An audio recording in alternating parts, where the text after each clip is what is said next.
our prisons here in New Zealand are filling up and our budgets lack the pace, I should say. New Zealand Herald exclusive this morning reveals the cash allocated in Budget 25 to manage the growing number of prisoners has been chewed through a year ahead of schedule, leaving corrections grappling with suboptimal frontline staffing levels.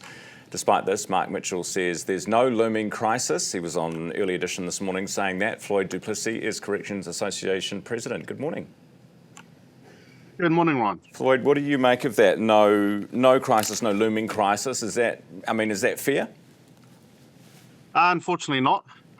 From our perspective, the crisis is already here.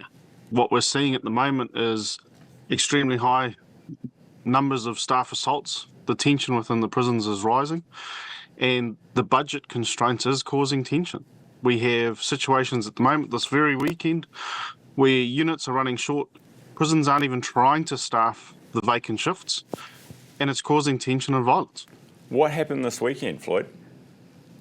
So across the country, we have shortages, just like any workforce does. But unfortunately, what's happening is the prisons aren't trying to fill those vacancies. They're accepting that they're going to be short. They're accepting that budget's tight. And so they're not filling those vacant shifts. And what that creates is lockdowns. Prisoners get locked down, they don't get let out, increases tension. And staff have to deal with that tension and the problems that causes. So this weekend, do you know how many, shifts weren't filled that should have been filled, and how many lockdowns were resulted as a consequence? No, unfortunately, it's something that we have to manually go back and talk to our members and gather that information after the fact. So that's something that we are doing this morning. But it is a concern that was raised with us on Friday already around some of the prisons where this was happening, and staff were concerned on Friday already about the staffing. And unfortunately, it rolled through the weekend. Now this morning, we're busy visiting some of those prisons to look at exactly what was the extent of the concern this weekend, like it has been on multiple weekends and weekdays for the last few weeks. Okay. Floyd, what about the double bunking thing? Can you just explain for people at home? Because I think a lot of Kiwis would go, well, I don't really care if you have to put prisoners, two to a room. Plenty of kids share bedrooms in New Zealand, in homes around New Zealand. So why should we be so worried about it?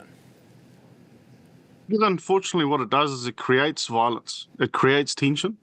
And while some people have that opinion, that's their opinion and fair enough. But what they need to understand is everyone gets released. And so part of what should be happening is we should be creating an environment where these prisoners can change and can improve themselves and get released back into the community in a better space. And when you're forcing people into bunk cells that don't want to be there, that drives tension and violence, and it creates issues that happen within those cells. And unfortunately, that is a real consequence. It's something that happens at the moment. And especially in the situation at the moment where we've got a muster crisis, we've got prisoners being forced into cells that don't want to be there. We had one prison that was starting to charge prisoners. So if they refused to bunk with someone, they got charged with a misconduct. Now, that's a situation where someone's not willing to go into a cell because they fear the ramifications of what's going to happen in that cell, particularly, like I said, when we're having regular locks. So you're having these prisoners in these bunk cells being forced into there, and they're staying there for hours on end without relief. I know, but at the same time, Floyd, people will say, well, don't go to prison then, Don't commit crimes. And I understand that, but the reality is staff have to deal with it. So staff have to unlock those cells. Staff have to deal with it on a daily basis. We work in the most violent industry in the country.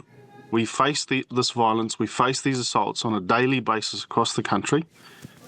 And the bunk cell situation causes a huge amount of tension and a huge amount of violence. We've seen murders in the last 12 months within these bunk cells. It's something that is alarming and isn't being handled correctly. Floyd, is the background behind you real? Yes. Oh, it's beautiful. I thought it was fake.